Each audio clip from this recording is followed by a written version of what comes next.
Sup, y'all? My name is Ian Edwards, and welcome to the Soccer Comic Rant.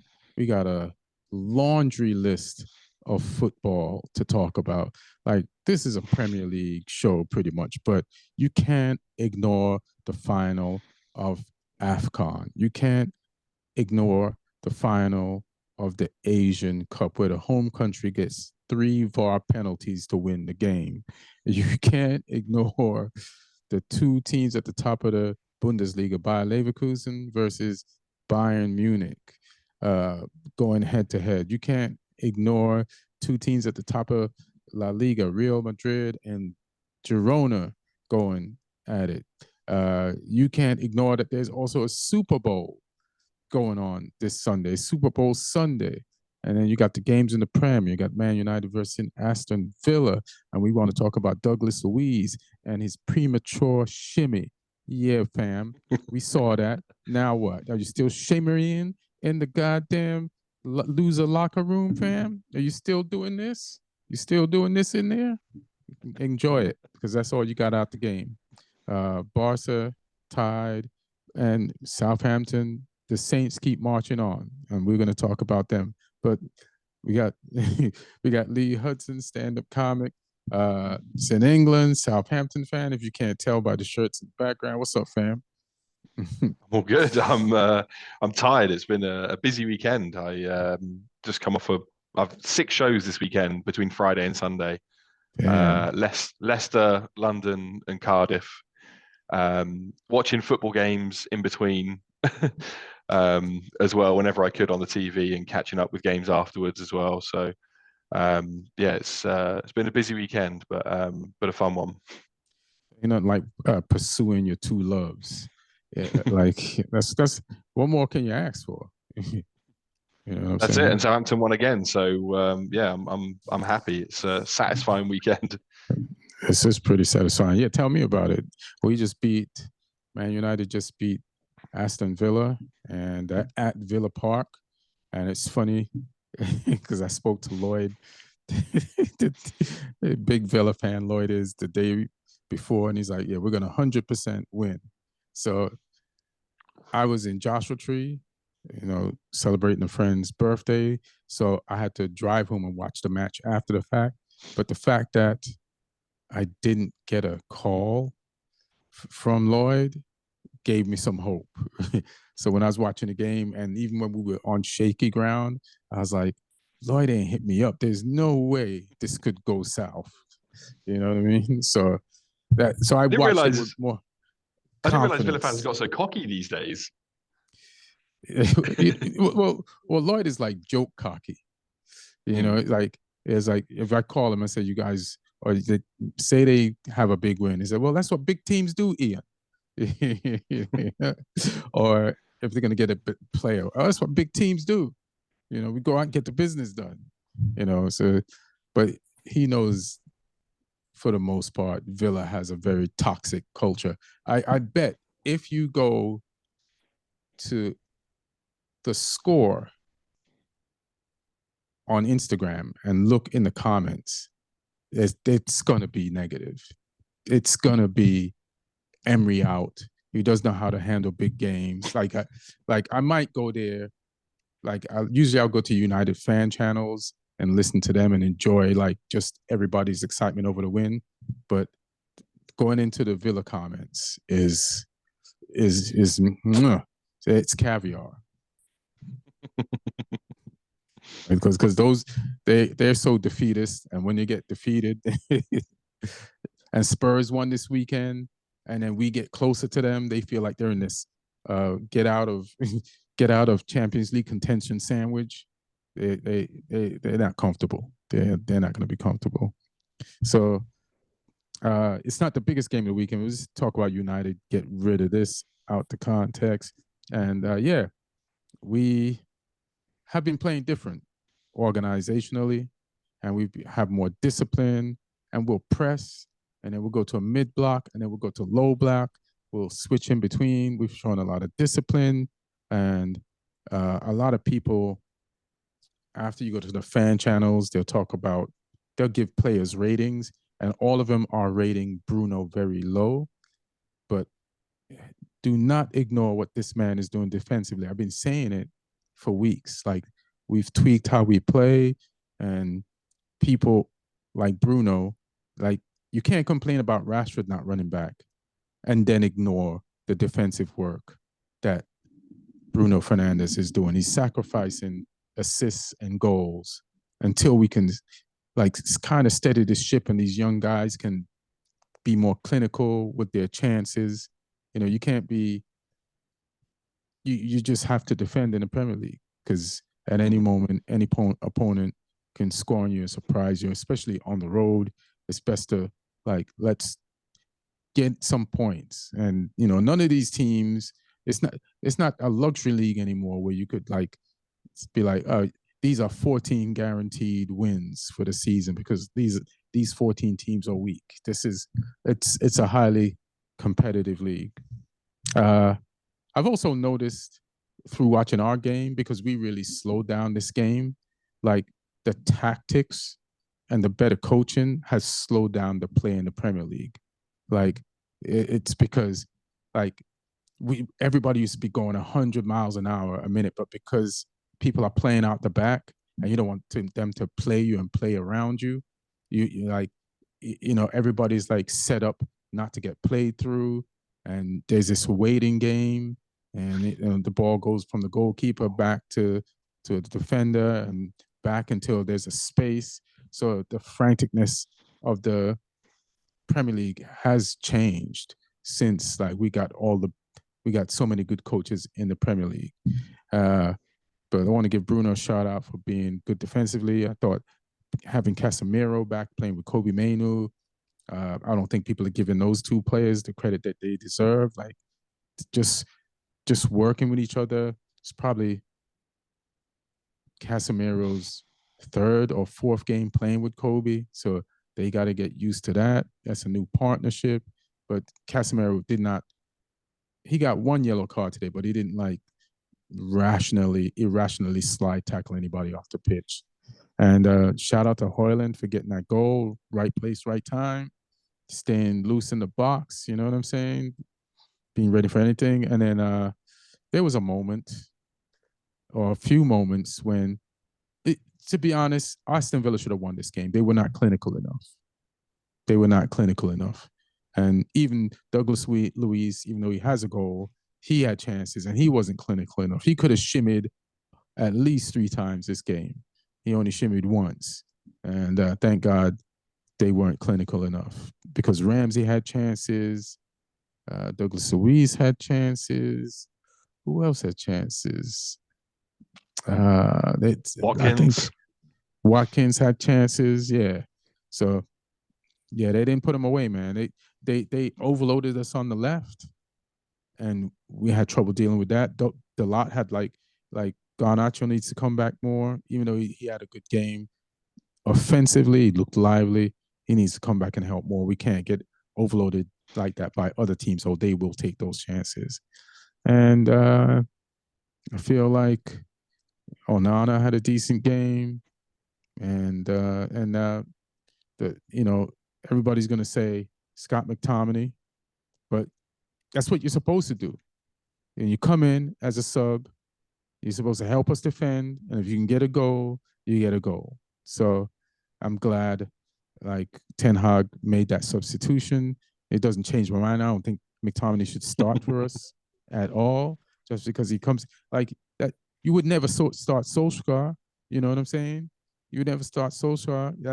Like, Solskjaer has his job. This guy's a 6th man. That's what his job is. He's a 6th man. You come in. You don't start your 6th man in basketball. He's the first person or one of the first people off the bench. So, yeah. So, great goal for us today. And everybody played their position. I'm not going to go overboard with Maguire.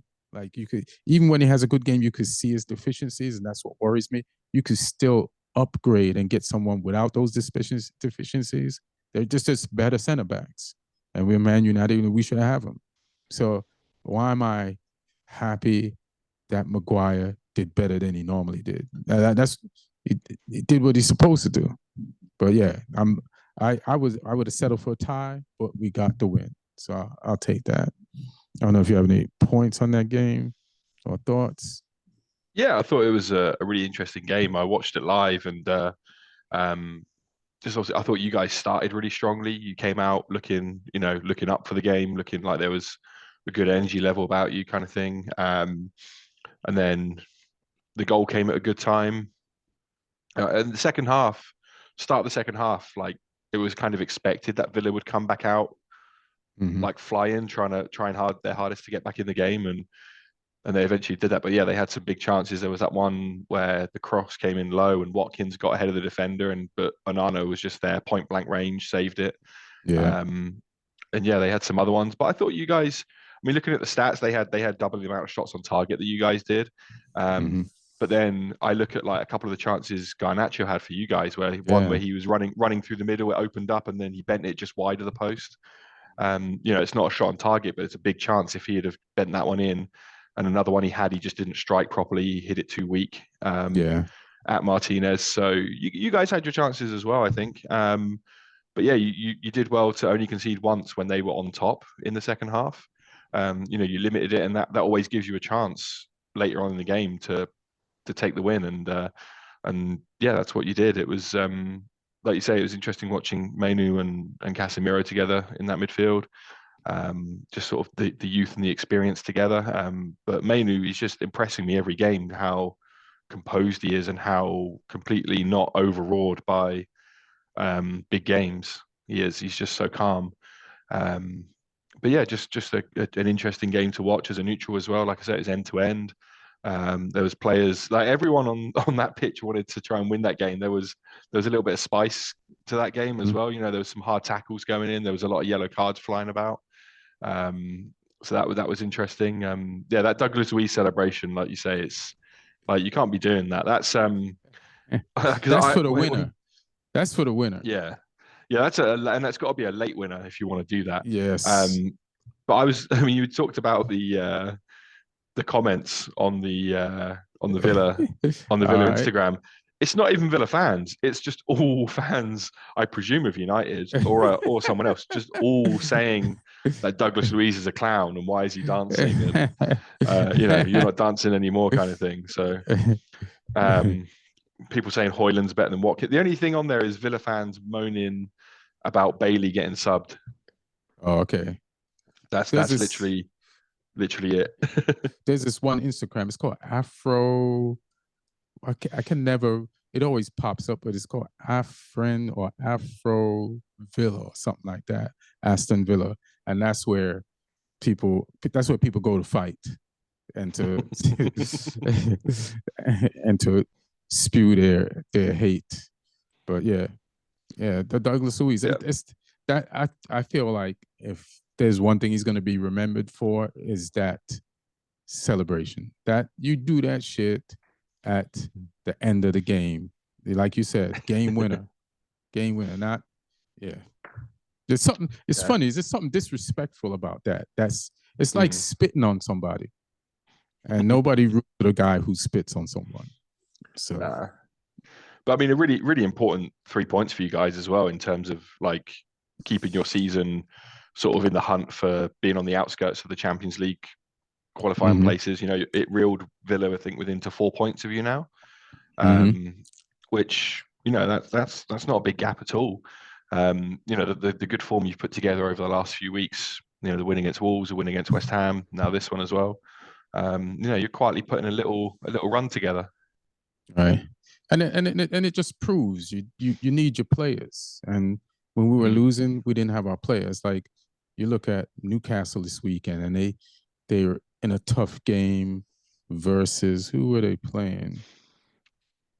Versus Forest. You know what I mean? And they brought on Barnes, who I forgot even played for them until last weekend when he came back from injury. And which is funny, he's an ex-Leicester player, and so is who did Spurs get from Leicester? Who did Spurs get from Leicester? What's his name? Maddison. But the funny thing is, both of them came back last week and played for their new teams. Like they both came back from injury last week. So they both played last week after being absent for a minute, and they both came back this week. But Spurs getting their new players back, their injured players back, and Newcastle getting their injured players back, and lets them pull off these last minute or late winners, because these games would have been tied if it wasn't for those players. So you need your players, man, and United's getting their players back. You can't just be like fire the coach. I hope Luke Shaw's okay as well. Ten Hag said it was a precaution, but I hope that was all it was, because I mean the guy's had such a bad run of luck with these injuries. I'm hoping he's okay. Precaution for Luke Shaw is like 3 weeks. He's we need him. We need him, because we were doing fine with him, and then to have to put on Lindelof. But it's good to see Amrabat, that we got Amrabat back. So I hope he has a good, solid, like run towards the end of the season. Shaw going off as well made me think, like, where's Malacia these days? Is he injured? He's injured. He's not even injured. Yeah, I think he got injured in preseason. So he's just been either preseason. Yeah, I think it was preseason. He's have not seen him. Still not better. I'm trying. And Wan-Bissaka's injured now. He's been injured the last few weeks, so couldn't even put him over there. So, and we didn't have Regulon because we gave him back because we didn't even want to keep paying for him. So we back to left back problems. Yeah, but this could slide easily because of as soon as we got the injured players back, they got injured again. Unlike the other teams, they get to keep their injured players. So we'll see how everybody keeps doing. We'll see. Since we want to talk about AFCON and all those other things, let's kind of run through some scores. I watched this game, but Man City Everton.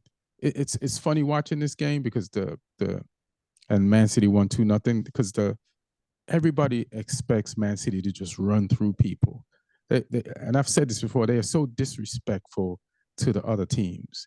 And I thought it was a good game. I didn't think Man City looked clueless or was struggling just because it was 0-0 up until, further into the game than it normally should be or would be when you see Man City playing Everton at Man City at the Etihad. But listen, Everton has everything to play for. The coach knows what they're doing.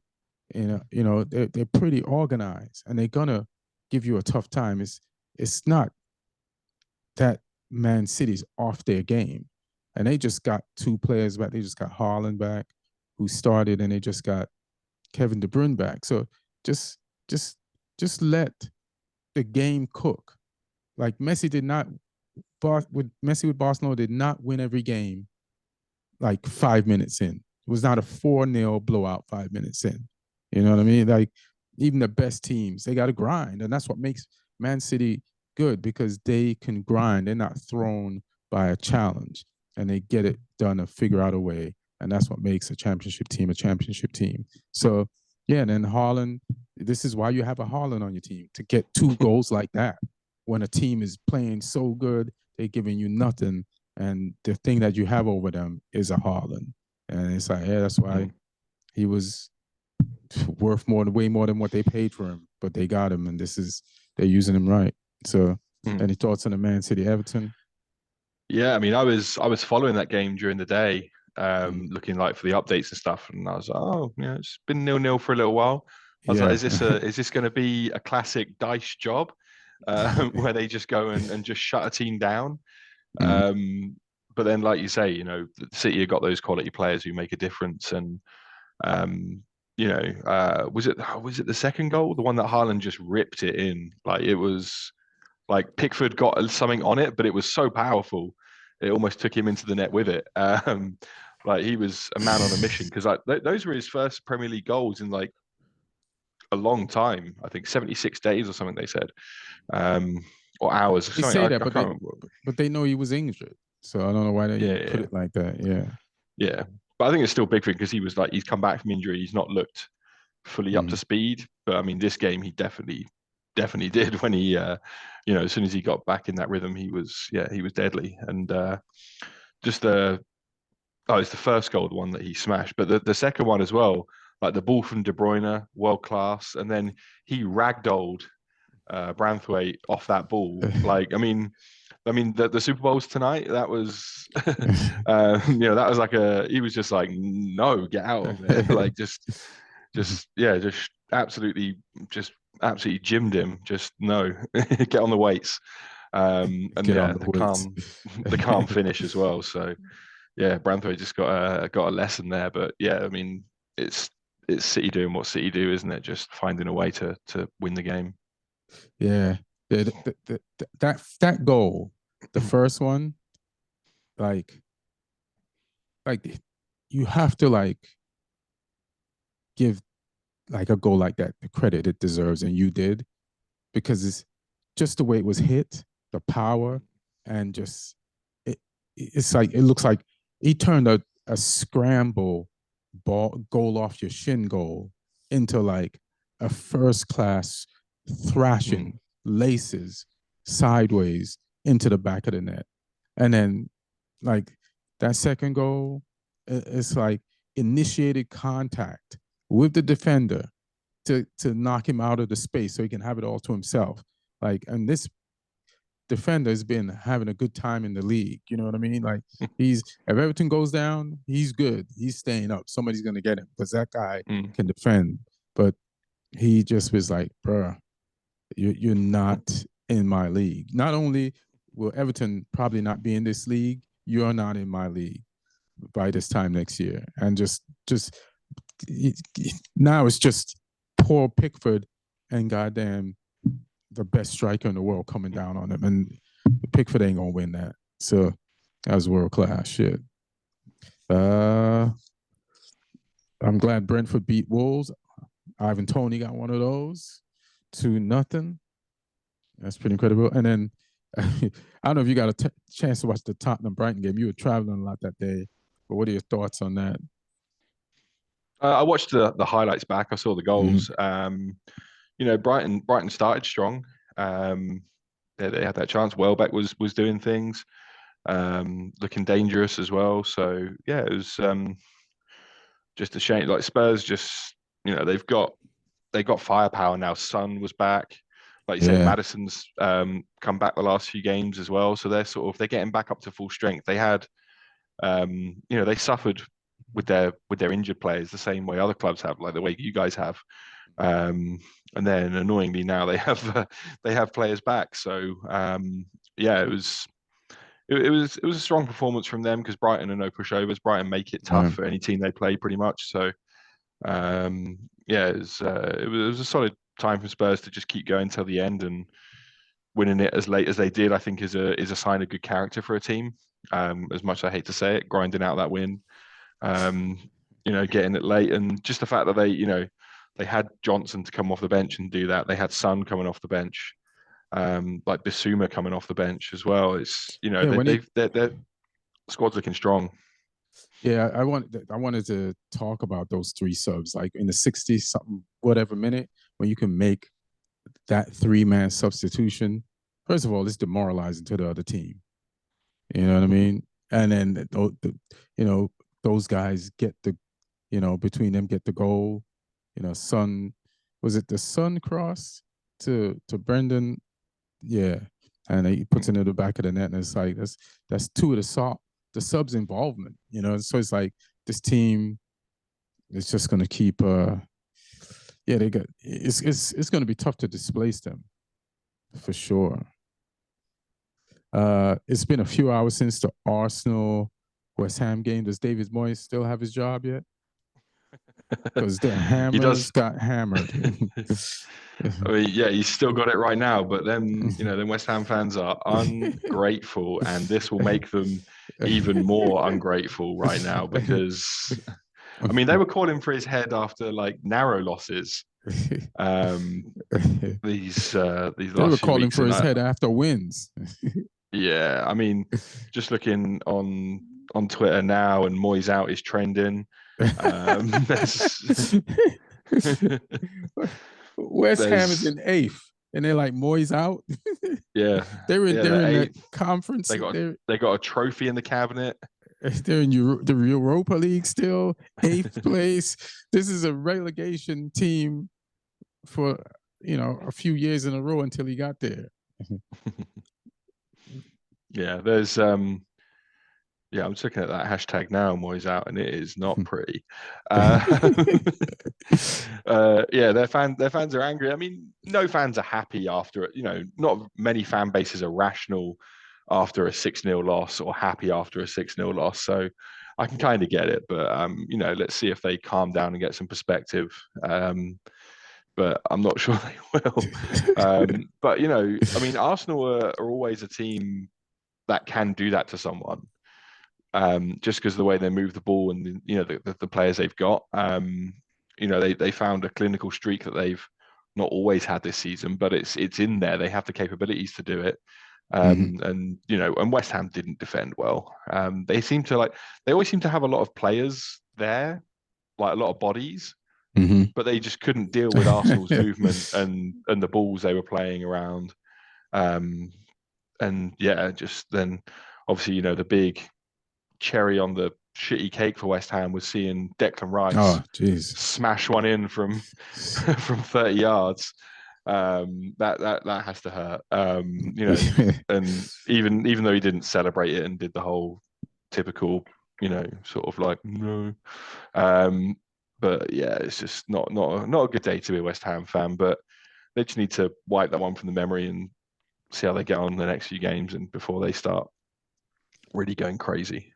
Yeah, West Ham, you're still 8th. Calm down. But like if you want to get rid of Moyes and he keeps eking out wins, like a 6-0 hammering at home from Arsenal, or it wouldn't even matter. But at least Arsenal's above the table, higher in the table than you. It's not like you got beat by Crystal Palace 6-0. Then this team just beat Liverpool. Yeah. It's like it's beat Man City. Like how, but the fans, this boils down to the fans not liking Moyes. But if you don't like Moyes, I said this last week, it's because you think the team is better than how they play as a team, their style. But the only reason why they have the players you think are better than the style is because Moyes got them in there. So he built you this team. And I know it doesn't matter. You can get him fired. But if you want Moyes out, you're going to have to go to a witch doctor and make the team plummet down the table in order for you to get him out. And do you want that? Because then you could just be a relegation team again. Yeah, no, it's. I think it's a case of be careful what you wish for. Yeah, I don't want them to be careful. Keep wishing. Keep wishing.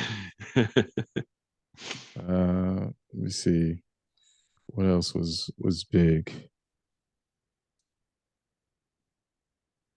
Chelsea versus Crystal Palace tomorrow. We'll talk about that. Premier League, just trying to. Yeah. Yeah, I think those were the main one. Liverpool beat Burnley 3-1. We talked about Tottenham. Yeah. Fulham is funny, man. They beat Bournemouth 3-1. Like sometimes they can't. Some days they can't buy a goal, and sometimes they can just pour a hot bucket of goals on a team. Bournemouth is a good team, so to beat them 3-1 is Muniz guys come out of nowhere as well. Mm-hmm. He's scoring goals the last couple of weeks. I didn't really know much about him. Yeah, I think trying to think if I remembered him. He's Brazilian. It looks like he's been there for a couple of years. Well, since 2021. Shit, he hasn't been playing. Yeah, but yeah, he seems to be having a run in the team now, and making people sit up and take notice. 2 goals. Yeah, because I think I saw him. He scored two this week, and I think I saw him score like a few weeks ago. And I kind of noticed him, but the name didn't stick in my head till you like re-brought him up. Mm. All right, you want to just talk about AFCON? Yeah. Yeah.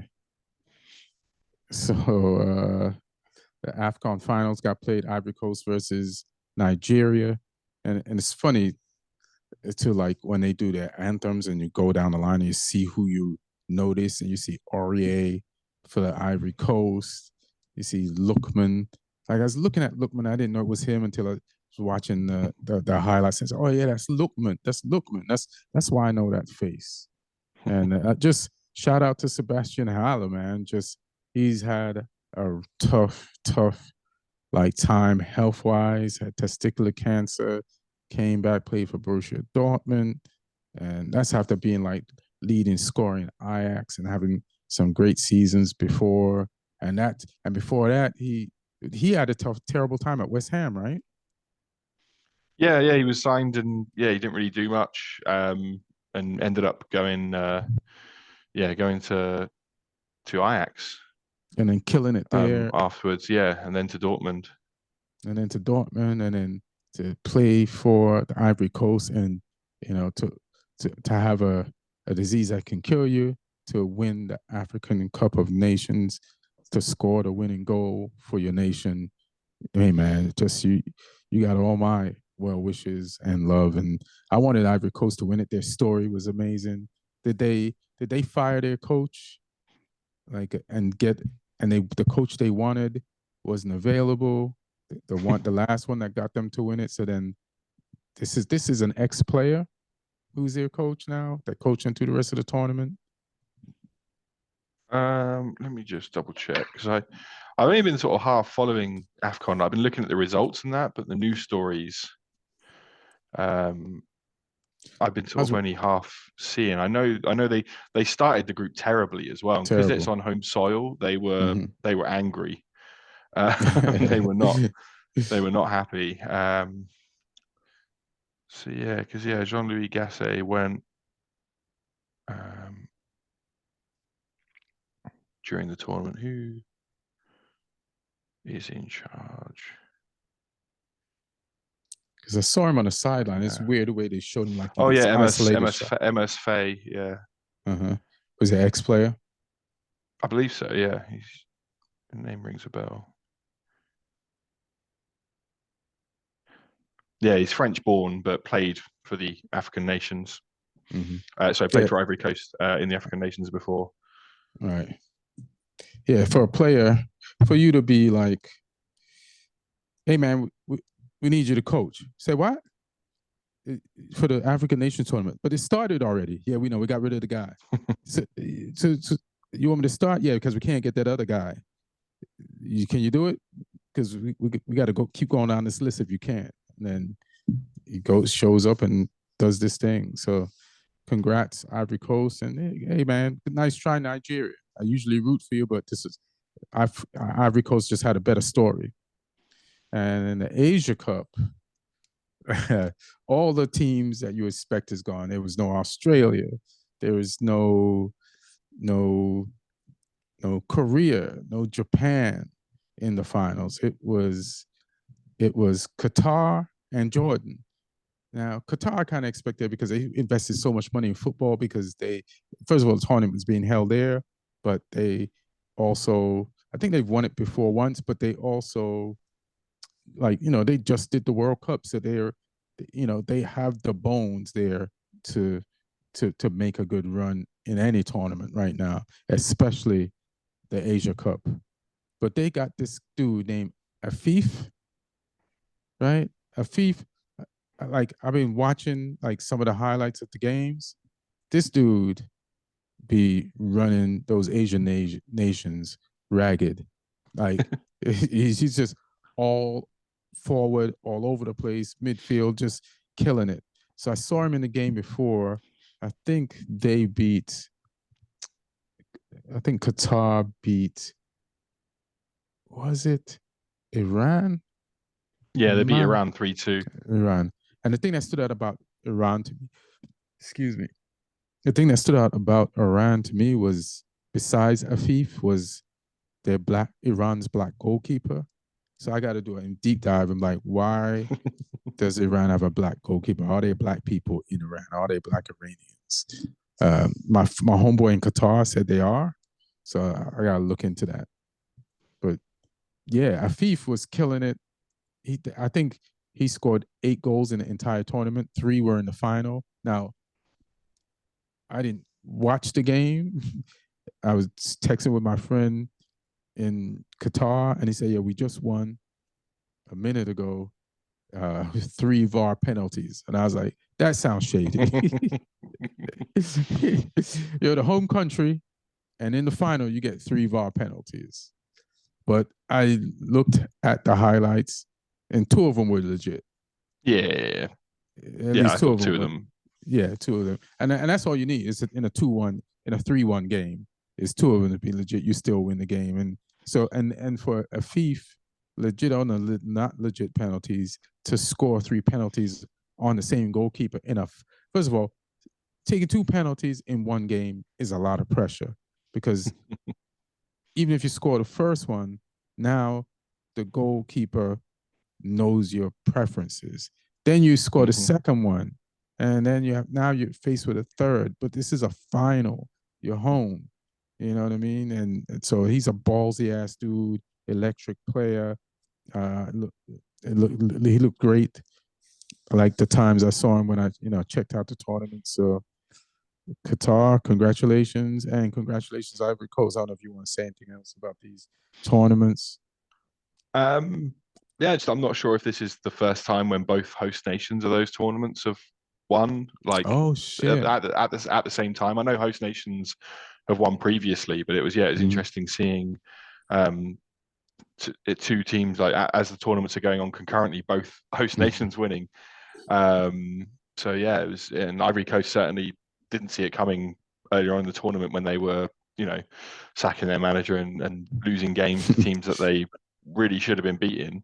I did think that was, think that was going to happen for them. And that Nigeria team, I was rooting for them because they had a Southampton player playing, Joe Aribo. Um, Mm. he was on the bench and he came on. So yeah, he was my player that was taking See. the support for me. So I Mm-hmm. was rooting for them. It'd be nice to have a champion coming back to us next week, but sadly just a runner up. But in the championship, champion and runner up gets promoted, so he can be a runner up twice a season if he wants. I don't care. As long as you get one of them spots, I don't care which one he is. So yeah, that's who I was cheering for. I watched more of the African nations than I did the Asian Cup, just because it got a bit more coverage here than it did than the Asian Cup did. So like I say, I've been sort of following little bits of it, but yeah, it's just a fun tournament every time, and lots of upsets. Like Egypt with Salah, they Mm-hmm. they didn't do it. He got injured as well. Morocco, they messed up. Algeria, who had a lot of talent on their team, they messed up. Cameroon didn't do that much, and they had a lot of talent. Senegal were one of the big Yeah. favourites as well, because of the players they've got. So yeah, it's always an interesting tournament, and so many stars. And then yeah, just teams who didn't live up to expectations. And like I say, same with the Asian Cup as well. And I think it's good to see some of the other nations doing well. I mean, in the end, in AFCON, Ivory Coast and Nigeria are 2 teams who have made that final before, but in the other one, seeing Qatar get all the way through there was really interesting for sure.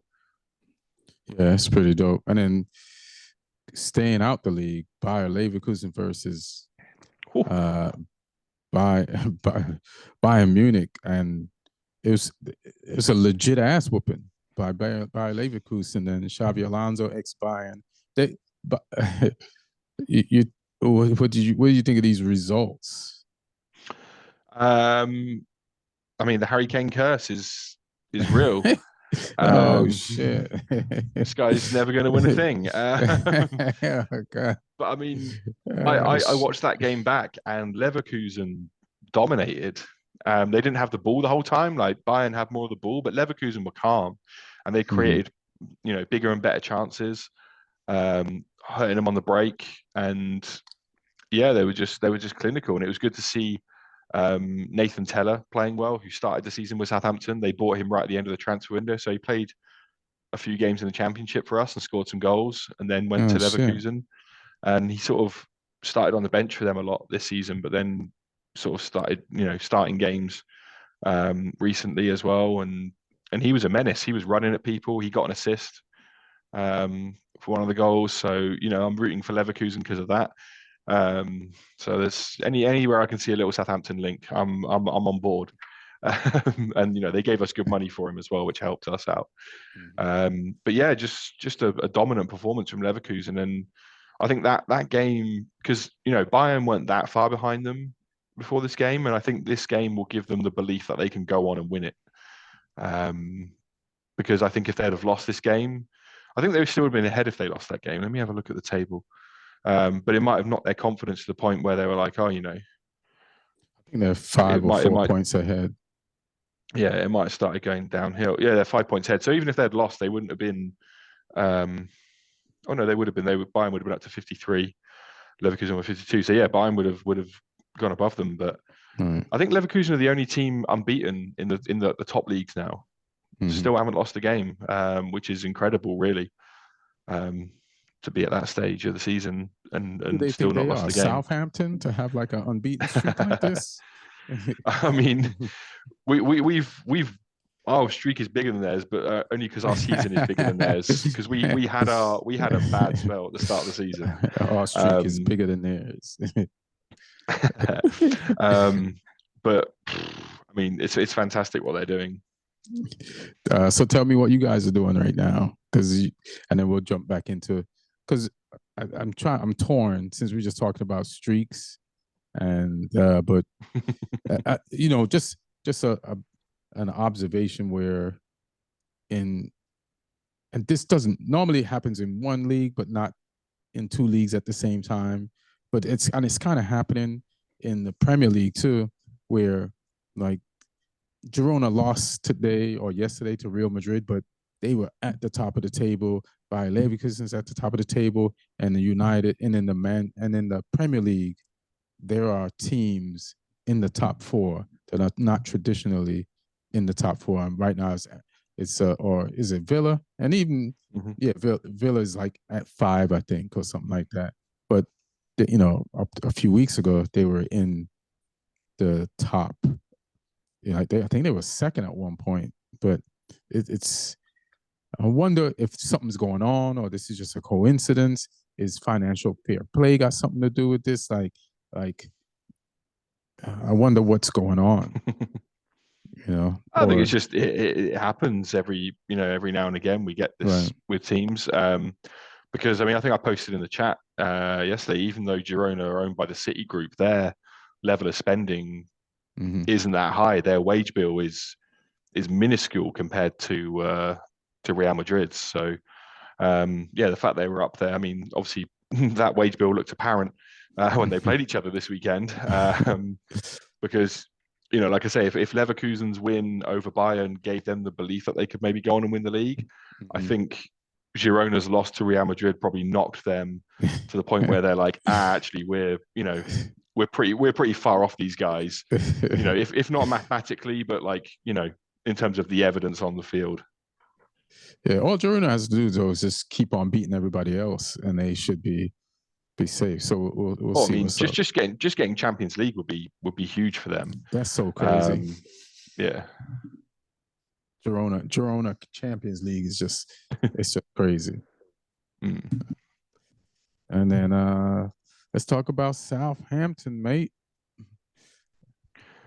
Now this game was insane. The game we had at the weekend. So I my first shows on Saturday were in the afternoon, because there's some shows in London. I was at like a sold out show, 3:30 p.m., 200 people.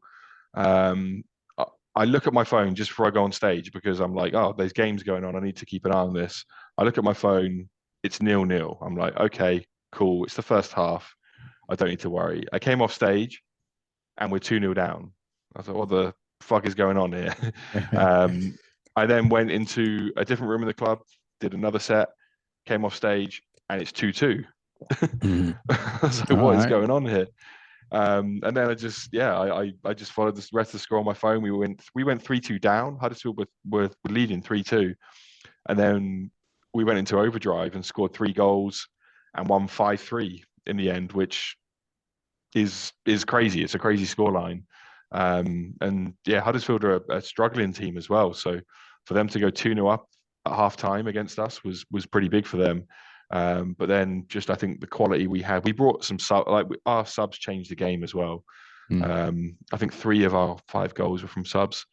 So yeah, it just changed the dynamic for us and gave us that extra bit of firepower. We had so many goal scorers just sitting on the bench waiting as well. And Joe Rothwell, who's on loan from Bournemouth, he came off the bench and scored 2.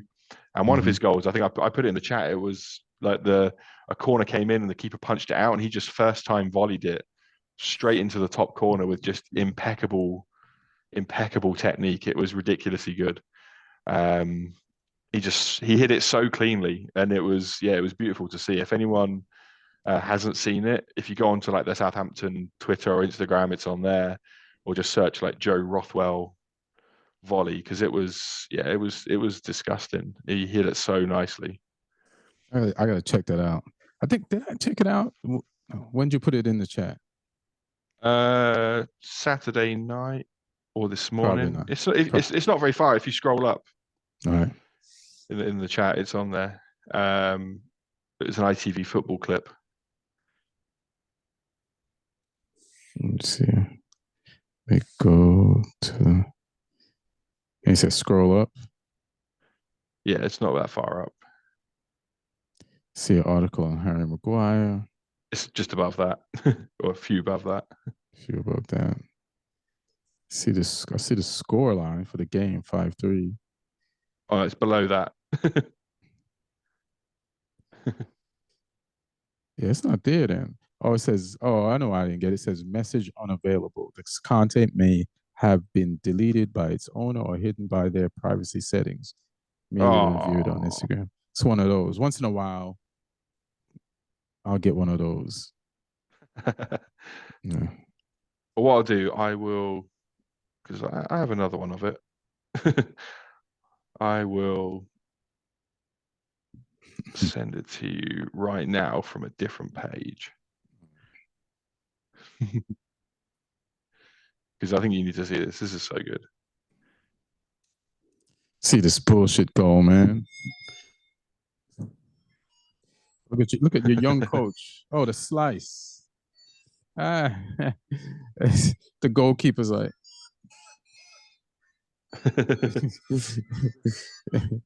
That's all all the goalkeeper can do is it's like turning and not a chance to move, just rooted to the spot. There's another angle of it as well. Yeah, it was a great hit. It was just one of those ones where, like, if you like ever hit one like that as a player, it feels so good to just catch the volley like so perfectly. The goalkeeper punched that out. Yeah, goalkeeper punched it, and our player was just like, "Nope, you're having it back." No, put it back in there.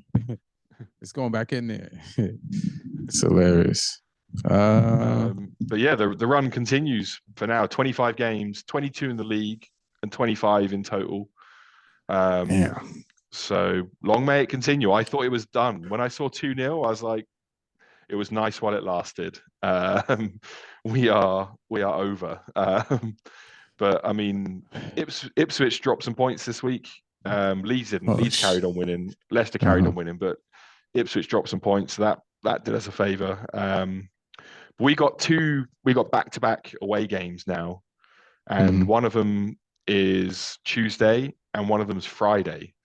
So that's a horrible schedule, and they're both away and they're both tough games. Bristol City on Tuesday, West Brom on Friday.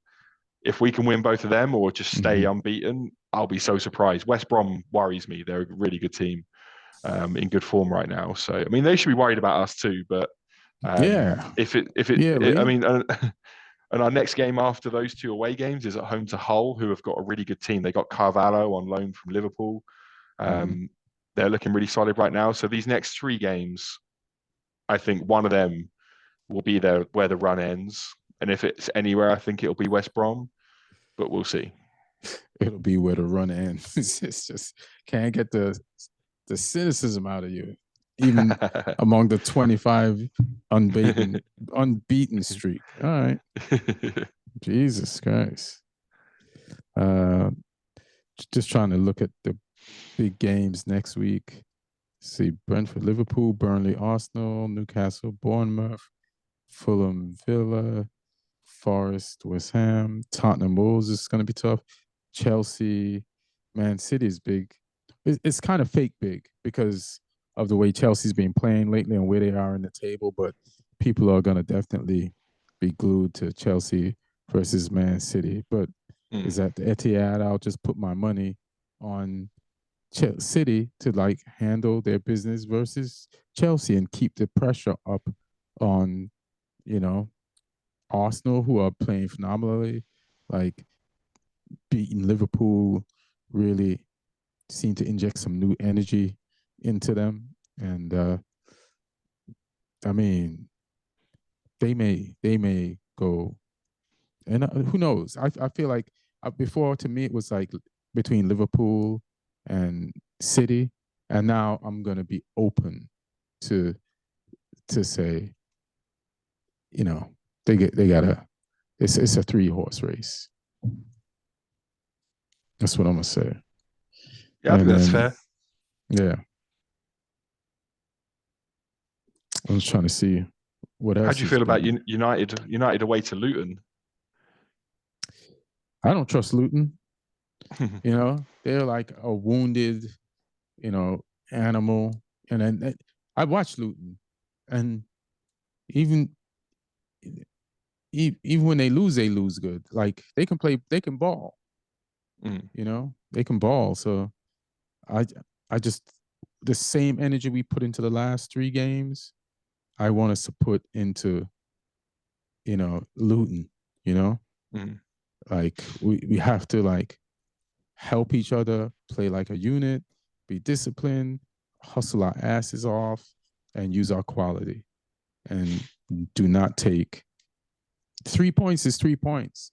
So how you get Mm. 3 points from somebody at the top of the table is the same way you should play to get the 3 points from somebody at the bottom of the table. Because it's 3 points. And you need that shit. And Champions League is like right in front of us. So we got to put the pressure on some people so that they start panicking and worrying and stop shimmying. So we need to do that. Chong's going to be motivated to show what he can do as well. Yeah. Because he's there permanently as well. I just checked if it was a loan or not. Because if it's a loan, he can't play. Right. But yeah, him and Mengi both there Yeah. on permanent deals. So yeah, they can both play, and I'm sure if either of them are on the field, they'll be fired up. Yeah. I've seen them beat Chelsea, and I've seen Mm. them put up a fight. I've seen them put up fights. I've seen them play. I've seen them ball. Ross Barkley has been playing good. So yeah, I don't. I don't want what Forest. See what Forest did to us. They beat us this year. Not trying to have that. So I'm just as worried about this game as I am or was about the Villa game. Because with this game, we won 3 in a row. Our mentality is kind of like wacky. We don't take shit serious like we should. And this is like we could slip up. Just like we beat Wolves. We got some points from Spurs. We beat, who did we beat? West Ham, and we beat Villa. This is just Luton. Nah, it's 3 points. Who you playing this week? 3 points. Who you played last week? 3 points. Who you got coming up? 3 points. We playing them. 3 points. What's the difference? The 3 points is always hard to get. Nobody wants to give you the 3 points that they got, so we have to play them full bloodedly to get that 3 points. Yeah, you can't. This isn't a Douglas Luiz shimmy game. Yeah, You yeah. need This is the to real you need thing. to you need to play serious. Yeah, yeah. It's hilarious. Uh, you want to do fantasy league? Yeah, it's a good week for me. Um, I picked up some points. Mm-hmm. Annoyingly, Martin got some in the end, but I got a bunch more than him, which is nice. Martin is on 49 right now, and all of his players are played. So Martin's there on 49 points, whereas I am currently on 79. Damn. So I gained 40 points on him this week. They've not all gone in yet because I'm waiting because Tosin didn't play for Fulham and Ben Mee's coming off my bench with 6 points. So I'll be up on 79. I captained Haaland, which helped. Right. He got me the 2 goals. I had Tony, got me a goal, sorry. I had Elanga, got me a goal. Shah got me a goal. Odegaard got me 2 assists. Flecken for Brentford got me a clean sheet in goal. The only one I regret, I had Saliba on my bench, who got a goal and a clean sheet for Arsenal. So I had a bunch of points on my bench. It could have been an even better week. But I messed up with that because I thought that Shah and Pedro Porro would do better. Shah did score for Newcastle, but Porro did nothing for me for Spurs. So yeah, don't trust a Spurs player would be my rule there. But we have a change at the top. So Ahmad Zekri, who was top last week, he's dropped down to second, and Joachim Henriksen, who he's always up there, like near the top.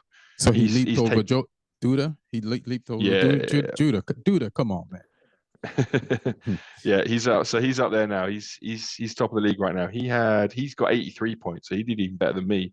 But he had Saka, he had Saliba, he had Haaland captain. He had Shah and Flecken as well. He even had Douglas Luiz on his bench with 10 points and a shimmy. So he didn't even need them points, and he still got to the top. So yeah, Joachim Henriksen, congrats, #1 for this game week. So yeah, I'm just happy I closed the gap on mine because mine was getting cocky. So I need to keep closing that gap. Yeah, please shut him down. Catch him and take him down. All right. I guess that's it for the Super Bowl. I'm gonna go watch the Super Bowl. I don't know who won yet. I see people texting about it. I want to ignore their texts. I'm gonna watch it late. I'm gonna watch the commercials.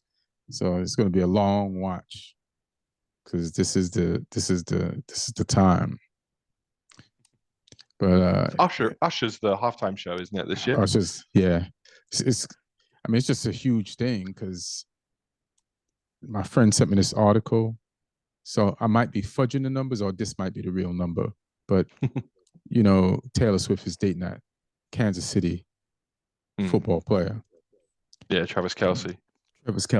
And like she's the economy of Kansas City has gone up 331 billion.